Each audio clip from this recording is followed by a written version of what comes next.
Sales lady, nangarap mag-flight stewardess. Ano-ano pang mga pinagdaanan mo? Nag-secretary. Nag-secretary. Nag-sales lady, di ba? Correct, oo. Yung flight attendant, yung stewardess, bakit yun? Nakita mo? Kasi maganda yung uniform. Kasi saka gusto mo yung lakad, di ba? Yung lalakad, tapos magaganda sila, matatangkad. Noong mga panahon na yun, mga 1980s, ang mga flight attendant matataas. Ang late ko lang, At saka diba? may lakad sila na kakaiba, Saka ang papayat, ang gaganda, beautiful, paano? Oh, pero hindi ka nagpa-practice noon? Hindi naman. Ayoko na umabot. Hindi umabot, hindi ka pa pero yung lakad, may lakad ka, nakakaiba. Oo, kaya sample, may lakad ka. Hanggang ngayon, tinan mo, uy, akin na yung ko dyan, yung maleta ko.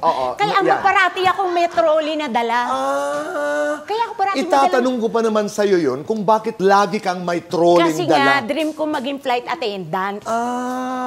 Tinan mo. Okay. Tinan mo kaya parati, Okay, diba, salamat, parati ako may Sancho. trolley kahit hindi naman masyadong mabigat. Wala nang bigat eh. Oo, kasi tinuwa, di ba, ang mga flight attendant, ganyan, tas ang gaganda, tas gano'n.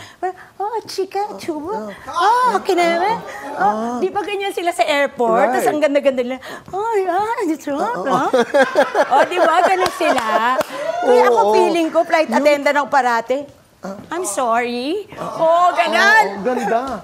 Ganyan. Bagay na bagay. Yun pala ang kwento. Yun ang kwento, kaya parati ako Hindi, ganito. seryoso. I really wanted to ask you kung bakit lagi kang may trolley. Kasi nga, Ama, gusto ko nga maging flight attendant. So ngayon, hindi na ako flight attendant. Tapos nakikichika ako dun sa mga nakikita ko na yung work nila. Mahirap din. Oo. Kasi yung mga puyat, ganyan. Pero hindi talaga na nakatadhana. Hindi, never. Di ba?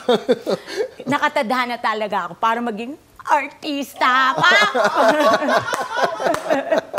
Hindi, pero ito tanong, ano ang ilang mga himala na nangyari sa buhay mo? Marami. Kasi ang pinakamalaki ngayon, para sa akin bilang ama, bilang kaibigan, si Gerald. Ay, yes. Totoo yun. I mean, what a miracle of love. Diba? But anyway, aside from Jer.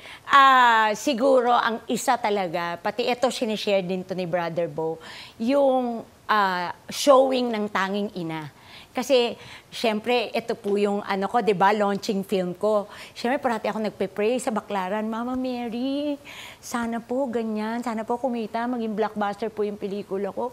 Mama Mary, tulungan niyo po ako. Sana po, wag pong umulan sa showing day ng Tanging Ina. So, eto na, di ba, parating ganun prayer ko, pray. Showing na, Ama. Naku, yes, excited ako. Paggising ko ganyan. Tingin ko sa ulap, Ama, ang dilim-dilim. Super dilim talaga. Parang, Lord, ano nang mangyayari ganyan? Sabi ko, wag umulan. Ba't parang uulan? Ama, hindi umulan. Signal number 3. Hindi 1, hindi 2. Signal number 3. May bagyo na malakas.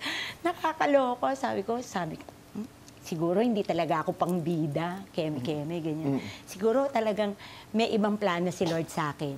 Tapos, yun na nga, parang ang ginawa pala ni Lord, parang lahat ng tao, pinalabas niya. Tapos, biglang yung ibang mga tao pumunta sa mall na nood ng Tanging Ina. Kasi walang pasok.